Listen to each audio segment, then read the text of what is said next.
Dispositor बोले तो चंद्रमा, राहु जिस राशि में बैठा है, डिस्पोजिटर मतलब बिठाने वाला कौन है, उसको चंद्रमा।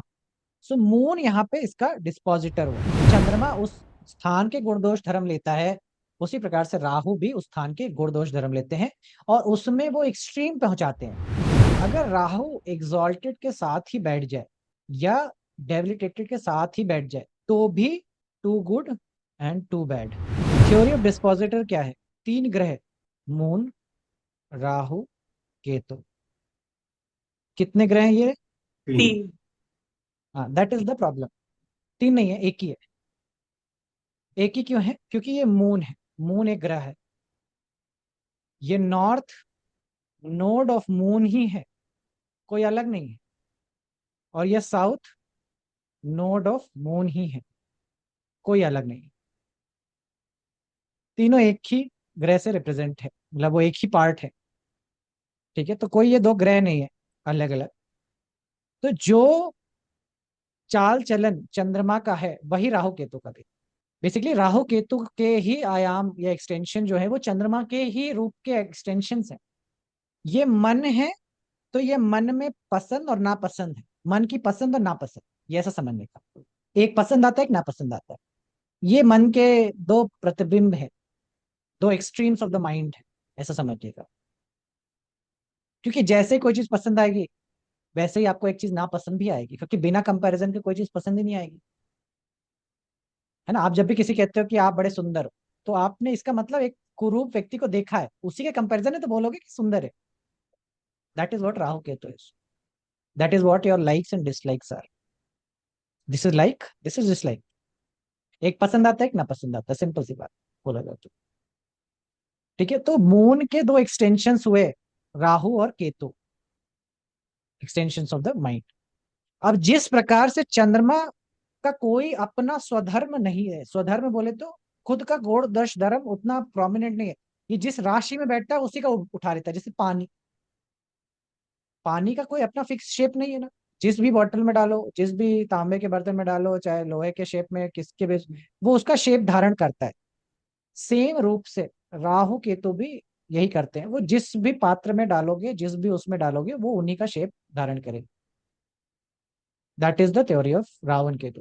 कुछ लोग बोलेंगे राहु छलिया है, राहु ये है वो है। राहु कुछ नहीं है, राहु वही है जो उसके डिस्पोजिटर, यानी उसके जहां बैठा है, उसने जो उसको बनाया है वही है। समझ रहे? नेक्स्ट थिंग जो आपको अंडरस्टैंड करनी है राहु केतु के उसमें, is to understand this is extremes. Basically extremes है, ये आयाम है किसके? मून के। एक्सट्रीम ऑफ मून मतलब माइंड जो भी चीजें हैं, माइंड एक पेंडुलम की तरह है। पेंडुलम समझते हैं? पेंडुलम आपका दो एक्सट्रीम में घूमता रहता है, एक राइट का एक्सट्रीम है, एक लेफ्ट का एक्सट्रीम है। सो इस तरह से पेंडुलम की तरह से ये दो पोजिशंस में होता है। माइंड की नैसर्गिक पोजीशन बीच की है, लेकिन वो बीच की स्थिति में कभी आता नहीं है। माइंड हमेशा इधर से उधर झूलता रहता है ना? Have you notice this? आपका माइंड कभी अच्छा सोचेगा, कभी बुरा सोचेगा, कभी अच्छा सोचेगा, कभी बुरा सोचेगा, एक सम अवस्था में नहीं आता।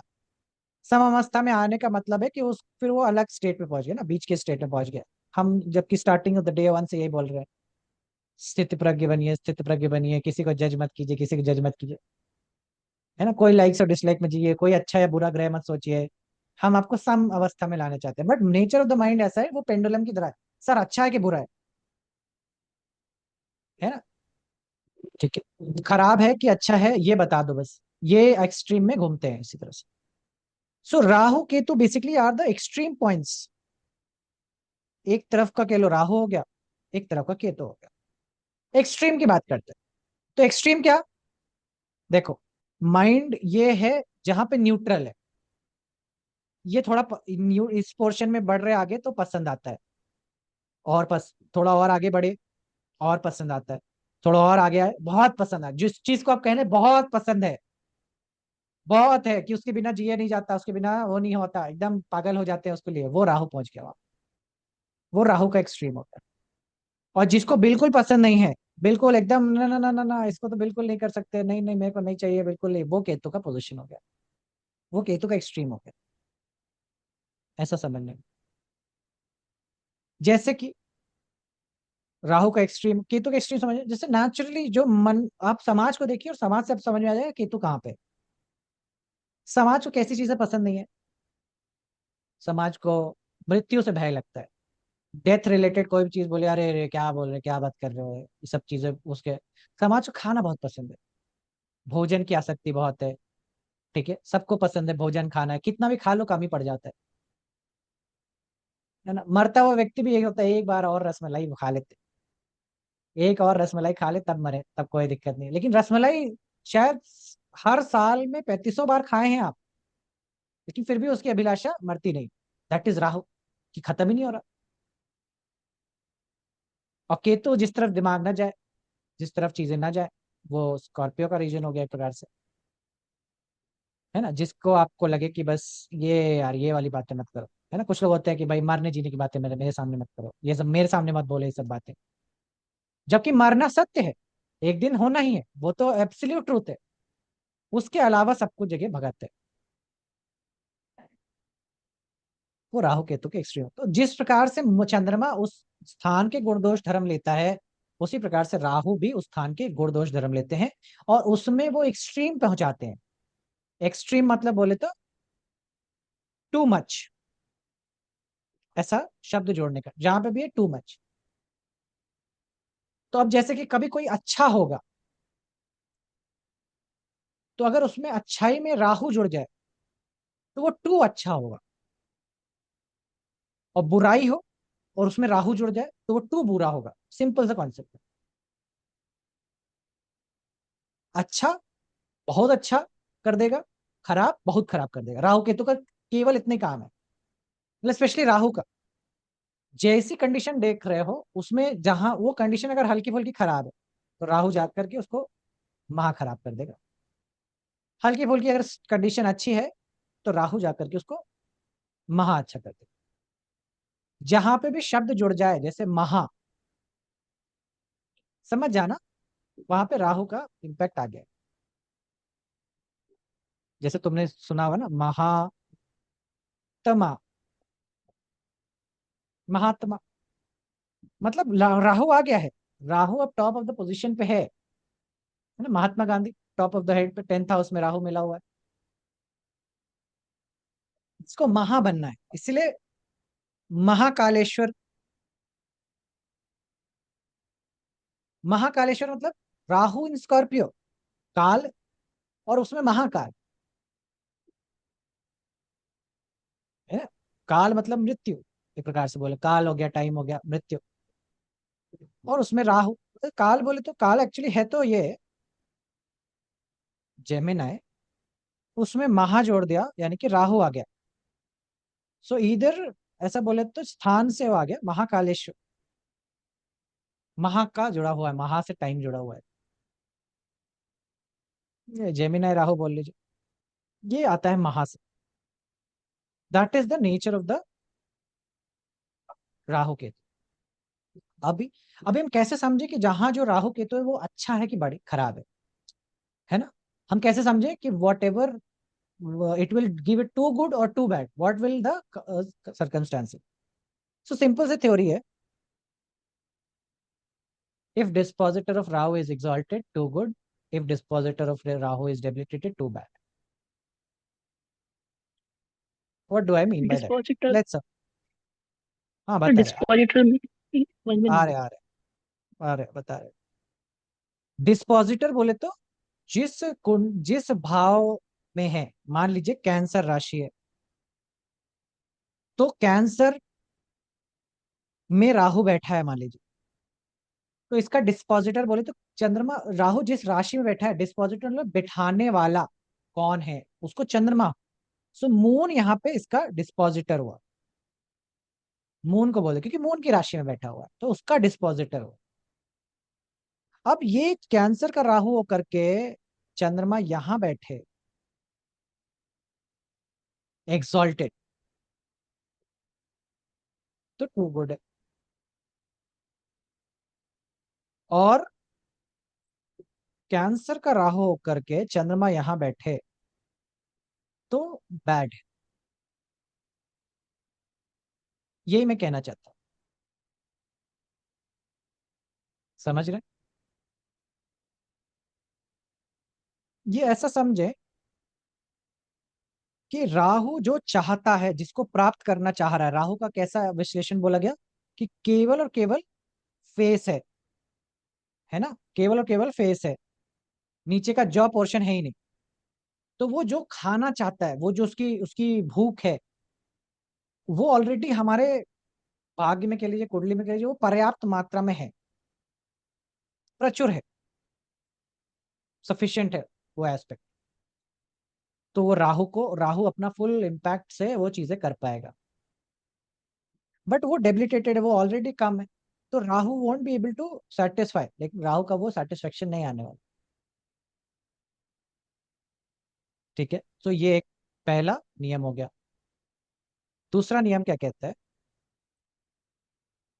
अगर राहु एग्जॉल्टेड के साथ ही बैठ जाए या डेबिलिटेटेड के साथ ही बैठ जाए, तो भी too good and too bad.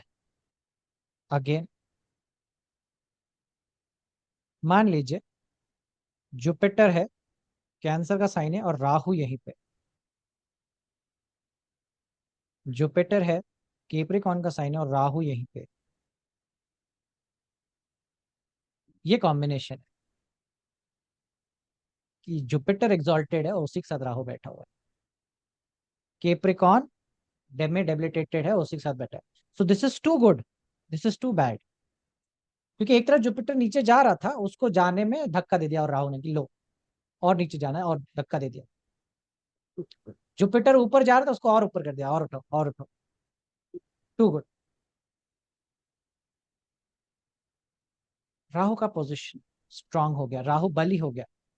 So you will see this, you will see ना। अब जो तुम बहुत पैसे वाले, बहुत अमीर, बहुत गरीब, बहुत वैसे चार्ट्स खोलोगे, सो यू विल सी कि एक्चुअली उनके चार्ट पे और कोई प्लानिटरी पोजीशन अच्छी हो ना हो, राहु केतु की प्लानिटरी पोजीशन बड़ी स्ट्रांग मिलेगी तुमको, उसमें ही सारा गेम बसा रहता है,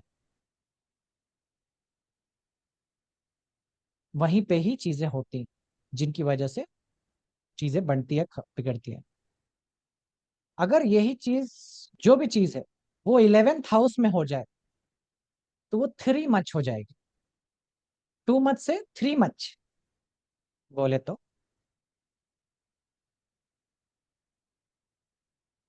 कि किसी का राहु यहाँ पे है, लिब्रा है, तो this is a combination for three much. जो भी क्वालिटी होगी तिगुना, छोटा मोटा नहीं, और बढ़ा दो। जैसे तुमने अभी किसी के शादी देखा होगा, पिछले 1 डेढ़ साल पहले में एक न्यूज आई है कि बहुत भयंकर शादी हुई है, मतलब माँ एक तहलका मचा दिया है। अनंत अंबानी। लोग, हाँ, लोग खून के आंसू रोने लगे उनकी शादियां देख करके, जलन के मारे। राहुल लिब्रा 11th था। पर सर, इसका लॉर्ड अगर सिक्स्थ में चला गया, Venus. Will come to, will come.